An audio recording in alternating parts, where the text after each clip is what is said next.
Well, old school marijuana from the 1960s to the 1990s when it first got popular in America. Back then, weed was much lower in THC, 2% to 8% on average.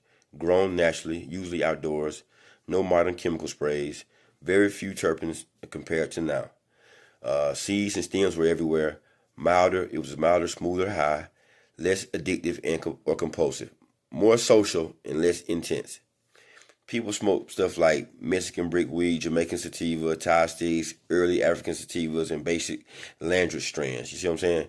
It was a pure plant that was often hand grown, sun grown, dried in barns, no lab breeding, no genetic modification, nothing like that. You know what I'm saying? Um, and then around the mid, I say 2000s, 2000, yeah, to mid 2025, things start to change. So you went from having a giggly, mellow, bubbly high that wasn't too overwhelming to the high you get now, like he being punched in your damn brain. So from 2000 to 2025, the weed that you're smoking now, let me break that down for you. It's not the same plant that our grandparents and mothers used to smoke.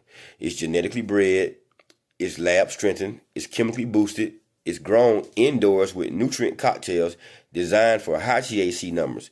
So the average THC number now for 2025 is flower, 18%, 35%, concentrates, 60% to 99% THC, compared to the 2 to 8% in the past.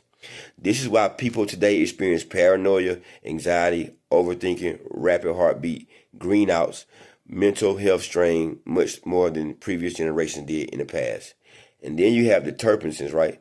So you have the terpenes, and that's more like to intensify the high.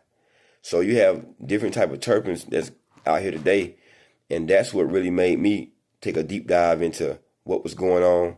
So the terpenes are aromatic oils naturally found in cannabis that gives it its smell, its flavor, and its vibe effect. And you have some that are citrus mood boosts, spicy anti-inflammatory, pine smells, or even lavender and calming smells, like calming. So you have these different terpenes that are draw you in by the way that they taste and smell, and that's a way of another form of getting you addicted. So what's actually added today, sprays, chemicals, and additives, I'm sorry. Not all growers do this, but it's common in street weed and low-grade dispensary weed. Pesticides and fungicides used to protect plants indoors. Some are linked to lung irritation, headaches, immune issues, or hormone disruption. Then you have the PGRs, the plant growth regulators. These make buds look bigger, tighter, harder, and Instagram pretty. But PGR bud burns harsh. It produces black ash. It's linked to lung damage, and then the chemicals that it has is just crazy. I can't even pronounce them, but I can't even pronounce them. But anyway, it's a lot of chemicals in it. It's three major chemicals: chromoquat, damoside. See, I can't pronounce them. Anyway, let's talk about the flavor sprays. Some growers add fruit, candy, or gas sprays to fake terpenes. Additives in counterfeit THC carts. This is the most dangerous category. The fake carts often contain vitamin E acetate, heavy metals, synthetic terpenes, and unknown oils.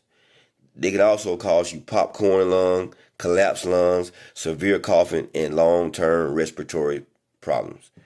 So what modern weed can do to the body, these are the effects that I'm here to tell you about. For one, faster heartbeat, anxiety, paranoia, slowed down coordination, panic, cough, dehydration, red eyes. These are the long-term heavy uses of smoking today's weed. Tolerance buildup, reduced motivation, short-term memory issues, harder time focusing, dependency patterns, respiratory inflammation, possible mental health strain for some people. High THC risk, especially in teens and young adults today. In teens and young adults. Increased panic disorder, potential psychosis, vulnerability in rare cases, emotional blunting. So, listen, it's always some things out here that you're going to do that they got some good to it and then they got some bad to it. So you got to pick and choose your poison and what's going to be good for you. And I'm working on trying to quit all these things myself and grow my own weed the old way. That's just the way I'm gonna do it.